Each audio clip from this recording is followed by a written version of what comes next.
بسم اللہ الرحمن الرحیم۔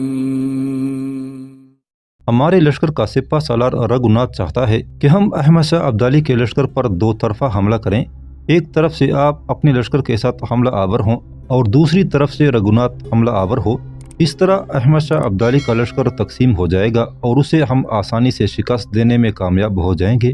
ہمارے سپہ سالار رگھوناتھ نے یہ بھی کہلا بھیجا ہے کہ اگر پرانی دشمنی کی بنا پر مرہٹوں سے سورج مل کے حق میں کوئی زیادتی ہوئی ہے تو ہم معذرت خواہ ہیں۔ رگھوناتھ کا یہ بھی خیال تھا کہ اگر اسے کامنی کا رشتہ مل جاتا تو دونوں سلطنتوں کے تعلقات نہایت استوار، بہترین، مضبوط اور مربوط ہو کر رہ جاتے۔ اس طرح ہندوستان میں کوئی بھی دشمن ان کی طرف بری نگاہ سے نہ دیکھ سکتا تھا۔ یہاں تک کہنے کے بعد مرہٹوں کا وہ قاصد خاموش ہو گیا۔ اس کی ساری گفتگو سننے کے بعد جواہر سنگھ کچھ سوچتا رہا، پھر وہ قاصد کی طرف دیکھتے ہوئے کہنے لگا، مرہٹے ہماری طرف دوستی کا ہاتھ بڑھا رہے ہیں تو ہم ان کو خوش آمدید کہیں گے، اس لیے کہ احمد شاہ ابدالی کے مقابلے میں واقعی ہمیں اور مرہٹوں کو آپس میں اتحاد اور اتفاق کر لینا چاہیے۔ اسی میں مرہٹوں اور ہماری بقا پنہاں ہے، اور اگر ہم نے اتحاد اور تعاون کے اس موقع کو برباد کر دیا تو احمد شاہ ابدالی ہمیں اکیلا کر کے وہ مارے گا کہ ہم اپنا ماضی اور حال دونوں ہی فراموش کر کے رہ جائیں گے۔ سنو رگھوناتھ کے قاصد، جہاں تک رگھوناتھ کے ساتھ میری بہن کامنی کے بیاہ کا تعلق ہے، اس سے متعلق میں کہوں کہ اس رشتے سے انکار میرے پتا سورج مل نے کیا تھا، میرا اس میں کوئی عمل دخل نہیں تھا، لیکن واپس جا کر رگھوناتھ سے کہنا کہ میں اب اس رشتے میں دخل اندازی کروں گا اور اپنے باپ کو اس بات پر آمادہ کروں گا کہ وہ میری بہن کامنی کا بیاہ رگھوناتھ کے ساتھ کر دے، اور مجھے امید ہے کہ میں ایسا کرنے میں ضرور کامیاب ہو جاؤں گا۔ اپنے بھائی کی یہ گفتگو سن کر قریب بیٹھی ہوئی کامنی کے چہرے پر غم و غصے کے آثار نمودار ہوئے، لیکن جلد ہی اس نے اپنے ان جذبات کو چھپا لیا اور بڑی تیزی سے اس نے ضبط کا مظاہرہ کرتے ہوئے اس کو احساس تک نہ ہونے دیا تھا کہ اس نے اپنے بھائی کی اس گفتگو کو سخت ناپسند کیا ہے۔ جواہر سنگھ اپنے سلسلہ کلام کو جاری رکھتے ہوئے پھر کہہ رہا تھا، سنو رگھوناتھ کے قاصد، آج کی رات میرے لشکر میں تم مہمان کی حیثیت سے رہو، کل یہاں سے کوچ کرنا، واپس جا کر رگھوناتھ سے کہنا کہ ہم اس کے ساتھ پوری طرح تعاون کرنے کے لیے تیار ہیں۔ وہ احمد شاہ ابدالی کے بائیں پہلو پر حملہ آور ہونے کی کوشش کرے، جبکہ ہم احمد شاہ کے دائیں طرف سے حملہ آور ہوں گے۔ اس طرح احمد شاہ ابدالی کو اپنا لشکر دو حصوں میں بانٹنا پڑے گا، جس سے اس کی قوت اور طاقت میں کمزوری ہوگی اور وہ ہمارے اور تم لوگوں کے سامنے اپنا دفاع تک نہ کر سکے گا۔ اب تم جاؤ، میرے اس پہرادار کے ساتھ، یہ تمہارے توام اور قیام کا انتظام کر دے گا۔ مرہٹوں کا وہ قاصد چپ چاپ جواہر سنگھ کے پہرادار کے ساتھ ہو لیا تھا۔ کامنی نے چونکہ اپنے بھائی جواہر سنگھ کی گفتگو اور اس کے فیصلے کو سخت ناپسند کیا تھا، لہٰذا وہ شاید مزید وہاں نہ بیٹھنا چاہتی تھی۔ اٹھ کھڑی ہوئی اور جواہر سنگھ سے کہنے لگی، بھائی تم بھی آرام کرو، میں بھی اپنے خیمے میں جا کر آرام کروں گی۔ جواہر سنگھ کچھ کہنا ہی چاہتا تھا کہ کامنی اس سے پہلے ہی اٹھی اور پھر وہاں سے نکل کر اپنے خیمے کی طرف چل دی تھی۔ احمد شاہ ابدالی دوپہر کا کھانا شاہ پسند، شاہ ولی خان، جہان خان اور برخوردار خان کے ساتھ کھانے کے بعد فارغ ہی ہوا تھا کہ اس کا ایک جاسوس اندر داخل ہوا اور احمد شاہ ابدالی کو مخاطب کر کے کہنے لگا، پاشا میں دو بری خبریں لے کر آیا ہوں۔ پہلی خبر یہ ہے کہ ہمارے لشکر کا جو حصہ فرید آباد سے رسد اور خوراک کا سامان حاصل کرنے کے لیے گیا تھا، اس پر بھرت پور کے راجہ سورج مل کا بیٹا جواہر سنگھ حملہ آور ہوا۔ ہمارے سارے لشکریوں کو اس نے تہہ تیغ کر دیا اور کسی کو بھی جنگ سے بچنے کا موقع فراہم نہیں کیا۔ ہمارے سارے لشکر کا سامان اور گھوڑے ہانک کر جواہر سنگھ بل بگڑ کے قلعے کی طرف چلا گیا ہے۔ مزید یہ کہ سورج مل کی بیٹی کامنی، جو کچھ عرصہ پہلے تک ہمارے لشکر میں قیام کیے رہی تھی، وہ بھرت پور سے ایک اور لشکر لے کر اپنے بھائی کے ساتھ آن ملی ہے۔ اس طرح سورج مل کے بیٹے جواہر سنگھ کی قوت میں پہلے کی نسبت دگنا اضافہ ہو گیا ہے۔ پاشا دوسری خبر یہ ہے کہ مرہٹوں کا ایک بہت بڑا لشکر، جس کی تعداد ہمارے لشکر سے بھی زیادہ ہے، مرہٹوں کے پیشوا بالاجی راؤ کے بھائی رگھوناتھ کی سرکردگی میں بڑی تیزی سے ہماری طرف پیش قدمی کر رہا ہے۔ جس رفتار سے وہ بڑھ رہے ہیں، اگر ایسے ہی بڑھتے رہے تو ایک دو روز تک وہ ہمارے سامنے نمودار ہوں گے۔ اس سلسلے میں مزید یہ کہوں کہ مرہٹوں کے پیشوا بالاجی راؤ کے بھائی رگھوناتھ، جو کہ اس لشکر کی کمانداری کر رہا ہے، اس نے ایک قاصد سورج مل کے بیٹے جواہر سنگھ کے پاس بل بگڑ کی طرف روانہ کیا تھا۔ جواہر سنگھ ہمارے لشکر کا صفایا کرنے کے بعد ان دنوں بل بگڑ کے قریب قیام کیے ہوئے ہے۔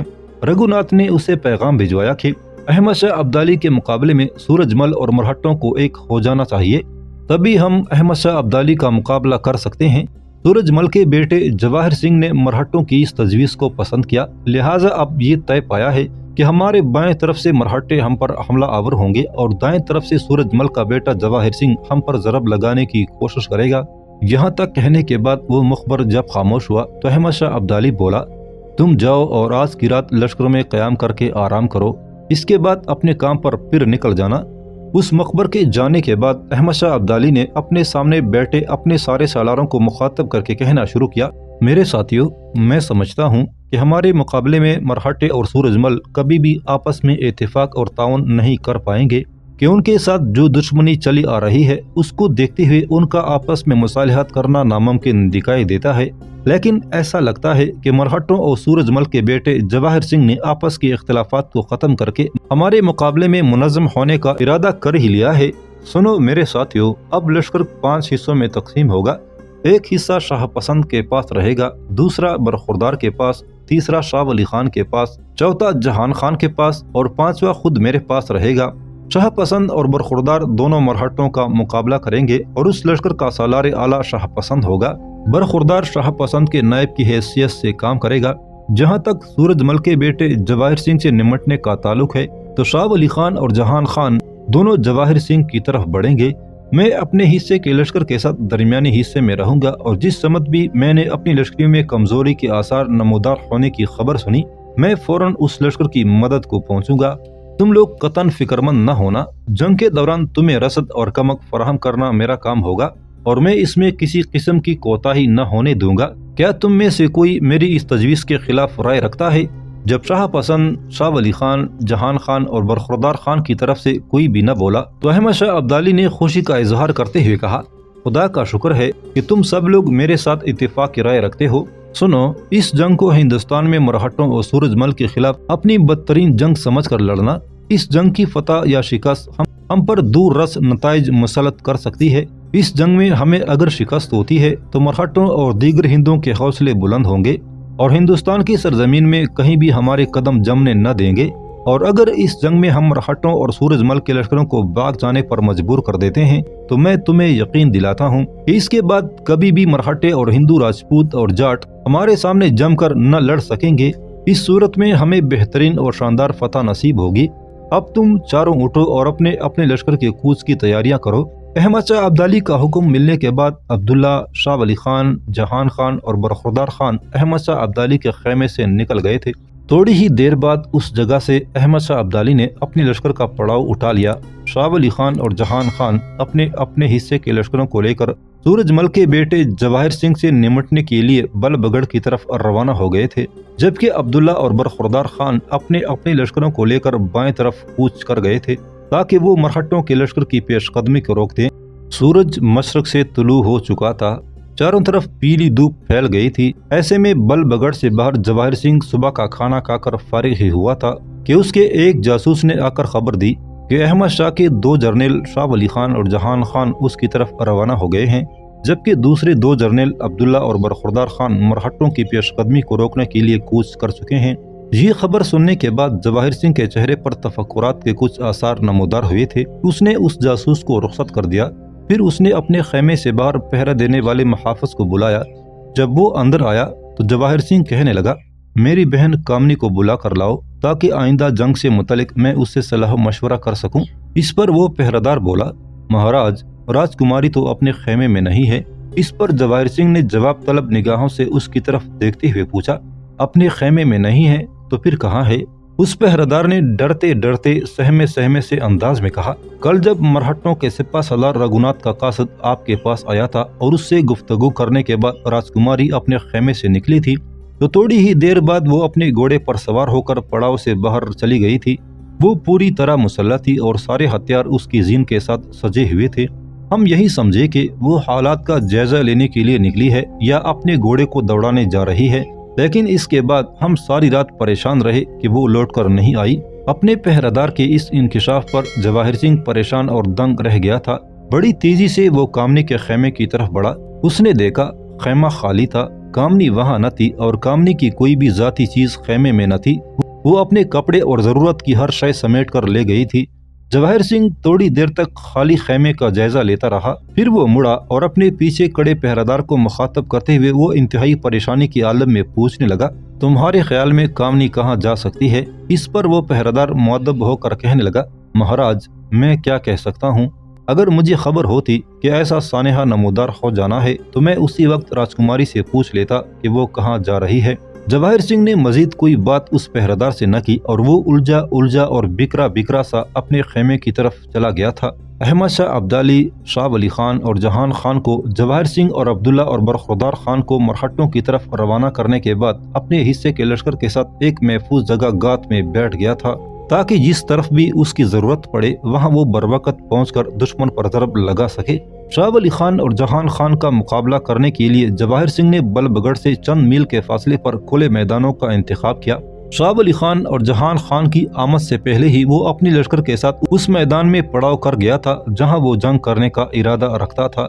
جس شہرہ پر سفر کرتے ہوئے شاہ ولی خان اور جہان خان بلب گڑھ کی طرف بڑھ رہے تھے وہ شہرہ انہی میدانوں میں سے ہو کر گزرتی تھی جن میدانوں میں جواہر سنگھ اپنے لشکر کے ساتھ پڑاؤ کر چکا تھا۔ جو ہی شاہ ولی خان اور جہان خان اپنے لشکر کے ساتھ ان میدانوں میں نمودار ہوئے، جواہر سنگھ حرکت میں آیا اور شاہ ولی خان اور جہان خان پر اس نے حملہ کر دیا تھا۔ وہ دونوں کو دم نہیں لینے دینا چاہتا تھا اور نہ ہی انہیں صفیں درست کرنے یا جنگ کی تیاری کا موقع فراہم کرنا چاہتا تھا۔ دوسری طرف شاہ ولی خان اور جہان خان کو بھی ان کے جاسوس پل پل کی خبریں پہنچا رہے تھے، لہٰذا جب جواہر سنگھ ان پر حملہ آور ہوا تو انہوں نے فوراً عملی قدم اٹھاتے ہوئے اپنے لشکر کے درمیان تھوڑا سا فاصلہ رکھ لیا۔ شاہ ولی خان اپنے لشکر کے ساتھ ذرا دائیں جانب ہو گیا جبکہ جہان خان بائیں طرف ہٹ گیا تھا۔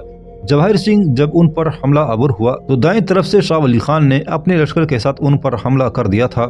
عین اسی وقت جہان خان بھی جواہر سنگھ کے لشکر کے دائیں پہلو پر ٹوٹ پڑا تھا۔ جواہر سنگھ بھی آسانی سے ہار ماننے والا نہ تھا۔ اس نے جب دیکھا کہ احمد شاہ ابدالی کا لشکر دو حصوں میں تقسیم ہو گیا ہے تو اس نے بھی فوراً اپنے لشکر کو بھی دو حصوں میں تقسیم کر دیا اور یہ دونوں حصے شاہ ولی خان اور جہان خان کے لشکروں پر حملہ آور ہو گئے تھے۔ جلد ہی جنگ اپنے عروج کو پہنچ گئی تھی۔ میدان جنگ میں چاروں طرف چنگیز خان کی وحشت، تیمور کی خونخواری، ہلاکو کی ہلاکت خیزی اور رگ رگ کی چوستی ضمیر کی پستیاں رقص کرنے لگی تھی۔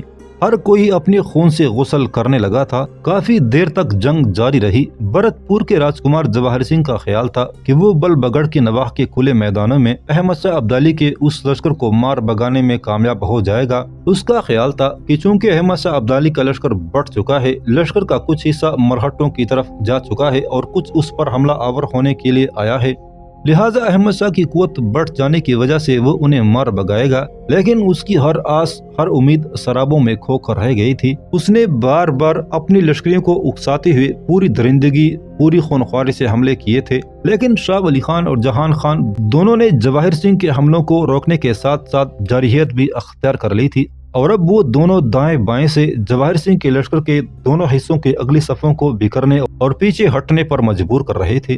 جواہر سنگھ نے جب دیکھا کہ اس کے لشکر کے دونوں حصوں کی اگلی صفیں درہم برہم ہونا شروع ہو گئی ہیں تو اسے خدشہ ہو گیا تھا کہ اگر حالات اسی طرح رہے تو اسے بدترین شکست کا سامنا کرنا پڑے گا، لہٰذا اپنے ماتحت سالاروں کو اس نے اندر ہی اندر حکم دے دیا کہ فوراً پیچھے ہٹتے ہوئے بلب گڑھ کے قلعے میں محصور ہو جائیں۔ ساتھ ہی لشکر کا وہ حصہ جو بلب گڑھ کے قلعے میں چھوڑ کر آیا تھا اس کے کماندار کو بھی اس نے پیغام بھجوا دیا کہ وہ پسپا ہو کر قلعے کی طرف آنے والا ہے، لہٰذا قلعے کے دروازے کھول دیے جائیں۔ ان سارے کاموں کی تکمیل کے بعد جواہر سنگھ نے اپنے لشکر کو آہستہ آہستہ پیچھے ہٹنا شروع کیا، پھر وہ بڑی تیزی سے پلٹا اور اپنے لشکر کے ساتھ بلب گڑھ کے قلعے میں داخل ہو کر محصور ہو گیا تھا۔ یہ ایک انتہائی مضبوط اور دوہری فصیل کا قلعہ تھا جس کے اندر محصور رہ کر جواہر سنگھ مسلمانوں کا مقابلہ کرنا چاہتا تھا۔ احمد شاہ ابدالی جو اپنے حصے کے لشکر کے ساتھ گات میں بیٹھا ہوا تھا، اسے اس کے طلایہ گر دستوں نے خبر دی کہ کھلے میدانوں میں شاہ ولی خان اور جہان خان نے بھرت پور کے راجکمار جواہر سنگھ کو بدترین شکست دی ہے اور یہ کہ جواہر سنگھ بلب گڑھ کے قلعے میں محصور ہو گیا ہے۔ احمد شاہ ابدالی اپنے حصے کے لشکر کے ساتھ حرکت میں آیا، بڑی برق رفتاری سے بلب گڑھ کی طرف بڑھا۔ بل بگڑ پہنچ کر احمد شاہ ابدالی نے بذات خود بل بگڑ کے قلعے کا محاصرہ کر لیا، جبکہ اس نے شاہ ولی خان اور جہان خان کو حکم دیا کہ وہ بھرت پور کی سلطنت میں داخل ہو جائے اور ہر شہر پر حملہ آور ہو کر اسے لوٹ لیں۔ اس کے علاوہ احمد شاہ ابدالی نے یہ بھی حکم دیا کہ ہر وہ سپاہی جو کسی غیر مسلح کا سر کاٹ کر وزیر اعظم کے خیمے کے سامنے پیش کرے گا، اسے ہر سر کے بدلے مبلغ 500 روپے نقد ادا کیے جائیں گے۔ احمد شاہ ابدالی کا حکم سنتے ہی شاہ ولی خان اور جہان خان اپنے اپنے حصے کے لشکروں کے ساتھ حرکت میں آئے اور بھرت پور کے دوسرے شہروں کی طرف بڑھے۔ سب سے پہلے انہوں نے اکبر آباد یعنی آگرہ کا رخ کیا تھا۔ دوسری طرف عبداللہ اور برخوردار خان اپنے اپنے حصے کے لشکر کے ساتھ مرہٹوں کی طرف بڑھے تھے۔ عبداللہ اور برخوردار خان دونوں کو ان کے جاسوس مرہٹوں کے پل پل کی نقل و حرکت سے آگاہ کر رہے تھے۔ جب عبداللہ اور برخوردار خان مرہٹوں کے لشکر کے تقریباً 10 میل کے فاصلے پر رہ گئے تو عبداللہ نے لشکر کو رک جانے کا حکم دیا اور وہ اپنے پہلو میں برخوردار کے پاس آیا اور بڑی رازداری میں اسے مخاطب کر کے کہنے لگا، برخوردار میرے محترم، میرے بزرگ، اگر جنگ کے سلسلے میں آپ کو کچھ مشورہ دوں تو آپ کو کوئی اعتراض تو نہ ہوگا؟ اس پر برخوردار بڑی عاجزی انکساری سے کہنے لگا، شاہ پسند میرے بیٹے، تو اس متحدہ لشکر کا سالار اعلیٰ نہیں بلکہ احمد شاہ ابدالی کے سارے عساکر کا امیر لشکر بھی ہے۔ بیٹے، اس وقت جنگ کے دوران تو مجھ سے مشورہ نہیں طلب کر سکتا بلکہ مجھے حکم دے سکتا ہے۔ کہو میرے بیٹے، تم کیا کہنا چاہتے ہو؟ ہر کام تمہاری مرضی، تمہاری خواہش کے مطابق کروں گا۔ میں جانتا ہوں کہ تمہارا لڑنے کا اور جنگ کرنے کا انداز بڑا منفرد ہے اور تم دشمن کو شکست دینے کی کوئی صورت ضرور نکال لو گے۔ یہاں تک کہنے کے بعد برخوردار خان جب خاموش ہوا تو عبداللہ بولا، برخوردار میرے محسن، میرے مربی، یہ بات ہے تو پھر ایسا کرو، تم اپنے لشکر کے ساتھ یہیں رک جاؤ اور جس صحرا پر اس وقت ہم سفر کر رہے ہیں اس پر اپنے لشکر کو 2 حصوں میں تقسیم کر کے دائیں بائیں پھیلا دو۔ لیکن جب تم لشکر کو دائیں بائیں پھیلانے کے لیے 2 حصوں میں تقسیم کرو تو لشکروں کو دمدموں اور ٹیلوں کے اوٹ میں اس طرح گات میں بٹانا کہ دونوں حصوں کے درمیان کم از کم آدھے میل کا فاصلہ ہو۔ میں کچھ دور آگے جا کر اپنے لشکر کے ساتھ پڑاؤ کر لوں گا۔ ظاہر ہے کہ مرہٹے جب پیش قدمی کرتے ہوئے میری طرف آئیں گے تب میرے سامنے اپنے لشکر کے ساتھ پڑاؤ کریں گے۔ میرے لشکر کی تعداد کم ہوتے ہوئے وہ فی الفور ہم پر حملہ آور ہونے کی کوشش کریں گے۔ میں کچھ دیر ان کے سامنے جم کر لڑتا رہوں گا، پھر کچھ اس انداز میں پسپا ہوں گا کہ مرہٹے یہ خیال کریں کہ شاید میں شکست کا سامنا کرتے ہوئے پسپا ہونے لگا ہوں، لہٰذا میں پیچھے ہٹتے ہوئے تمہارے گات میں بیٹھے ہوئے لشکر کے دونوں حصوں کے بیچ میں سے گزر جاؤں گا۔ جب تم دیکھو کہ مرہٹے بھی میرا تعاقب کرتے ہوئے تمہارے لشکر کے دونوں حصوں کے بیچ سے گزر رہے ہیں تو تم فوراً حرکت میں آنا، اپنے لشکر کے دونوں حصوں کو لے کر تم مرہٹوں کی پشت پر حملہ آور ہو جانا۔ عین اس موقع پر سامنے کی طرف سے میں بھی پسپائی تر کر کے دشمن پر ٹوٹ پڑوں گا۔ اس طرح ہم مرہٹوں پر 2 طرفہ حملہ کر کے انہیں یوں پیس دیں گے جیسے چکی کے 2 پارٹ اناج کو پیس کر آٹا بنا کر رکھ دیتے ہیں۔ برخوردار میرے محسن، میرے مربی، مجھے امید ہے کہ میری اس تجویز سے تم اتفاق کرو گے۔ اس پر برخوردار خان نے بڑی خوشی اور بڑے اطمینان کا اظہار کرتے ہوئے کہا، شاہ پسند میرے بیٹے، یہ ایسی تجویز ہے جس پر عمل کرتے ہوئے ہم 100% مرہٹوں کو اپنے سامنے شکست دینے میں کامیاب ہو جائیں گے، اور اگر ہم ایک بار ان کی پشت اور ان کے سامنے کی طرف سے حملہ آور ہو گئے تو پھر مجھے قوی امید ہے کہ ہم انہیں میدان جنگ میں قدم جمانے کا موقع فراہم نہیں کریں گے۔ میرے بیٹے، تم ایسا ہی کرو جیسے تم نے تجویز پیش کی ہے۔ میں ابھی اپنے لشکر کو شہرا کے دونوں طرف گات میں بٹاتا ہوں۔ عبداللہ برخوردار خان کی گفتگو سن کر خوش ہو گیا تھا۔ برخوردار خان حرکت میں آیا اور آدھ میل کا فاصلہ رکھ کر شہرا کے دونوں کنارے اپنے لشکر کو گات میں بٹھانے لگا تھا، جبکہ عبداللہ اپنے لشکر کے ساتھ آگے بڑھ گیا۔ پھر ایک مناسب جگہ اس نے لشکر کے ساتھ پڑاؤ کر لیا تھا۔